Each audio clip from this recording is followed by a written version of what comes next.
आप सभी भक्तजनों को देवानेगी का प्रणाम।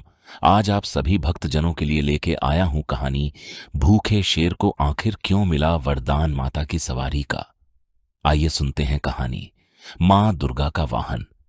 शेर का मां दुर्गा का वाहन बनने की कहानी तब शुरू होती है जब देवी पार्वती घोर तपस्या करके भगवान शिव को पति के रूप में पाने की कोशिश कर रही थी।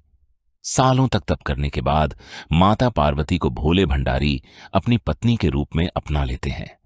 इसी बीच तपस्या की वजह से मां पार्वती का रंग काफी काला पड़ जाता था। एक दिन ऐसे ही बातचीत के दौरान भगवान शिव मां पार्वती को काली कह देते हैं। ये बात उन्हें पसंद नहीं आती। मां पार्वती नाराज होकर दोबारा तप करने के लिए चली जाती है। माता पार्वती जब तपस्या कर रही थी उसी समय वहां एक शेर घूमते घूमते आ जाता है। माता को खाने की इच्छा रखने वाला शेर माता का तप पूर्ण होने की प्रतीक्षा करता है। समय बीतता जाता है और शेर इंतजार ही करता है। सालों बीत जाते हैं शेर को देवी का इंतजार करते करते। जब भी वह देवी को खाने की इच्छा लेकर उनके पास जाता तो उनके तप की तेज की वजह से वह पीछे हट जाता। कई बार कोशिशों के बावजूद भी शेर माता के नजदीक नहीं जा पाता और हार कर कोने में बैठ जाता है। माता पार्वती के कठोर तप से खुश होकर भगवान शिव प्रकट होते हैं और मां से मनचाहा वर मांगने को कहते हैं। माता पार्वती कहती है कि मुझे पहले की तरह अपना गोरा रंग वापस चाहिए।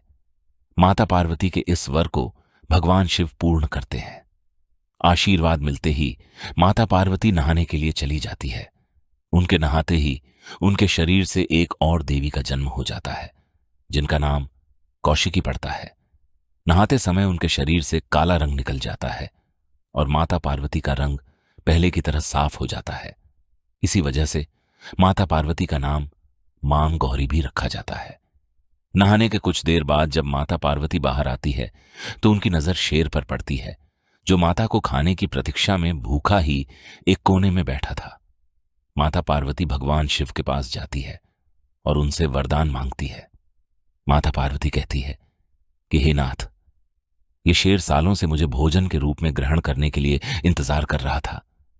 जितना तप मैंने किया है उतना ही तप मेरे साथ इस शेर ने भी किया है। इसी वजह से आप इस शेर को वरदान के रूप में मेरी सवारी बना दीजिए। भगवान शिव ने माता पार्वती की इस बात से प्रसन्न होकर शेर को उनकी सवारी बना दी। आशीर्वाद मिलने के बाद माता शेर पर सवार हो गई और तभी से उनका नाम मां शेरावाली और मां दुर्गा पड़ गया।